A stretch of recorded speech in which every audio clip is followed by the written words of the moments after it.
আরাফার দিনে কেন হাজী সহ সবাইকে ক্ষমা করেন আল্লাহ? মক্কা থেকে মাত্র ২০ কিলোমিটার পূর্বে অবস্থিত ঐতিহাসিক আরাফাতের ময়দান। এটি কেবল একটি স্থান নয়, এটি পৃথিবীর বুকে আল্লাহর রহমত ও ক্ষমার এক জীবন্ত মহা সমুদ্র।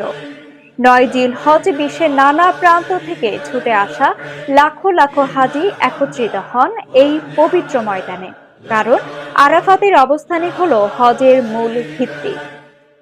রাসূলুল্লাহ সাল্লাল্লাহু আলাইহি সাল্লাম বলেন, যে ব্যক্তি আমাদের সাথে এই সালাত আদায় করেছে আর এর আগে আরাফায় অবস্থান করেছে, দিনে বা রাতে, তার হজ পূরণ হয়েছে।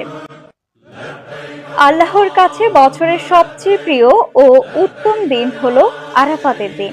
এই দিনে মহান আল্লাহ ঘোষণা করেছিলেন, আজ তোমাদের জন্য তোমাদের দিন পূর্ণাঙ্গ করলাম এবং তোমাদের প্রতি আমার নিয়ামত পরিপূর্ণ করলাম।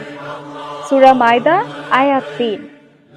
বছরে অন্য যে কোনো দিনের চেয়ে এই দিনে আল্লাহ তাআলা সবচেয়ে বেশি মানুষকে জাহান্নাম থেকে মুক্তি দেন। রাসূলুল্লাহ সাল্লাল্লাহু আলাইহি সাল্লামের ভাষায় আরাফাতের দিন, কোরবানির দিন ও তাশরিকের দিনগুলো আমাদের জন্য আনন্দের ও ঈদের দিন।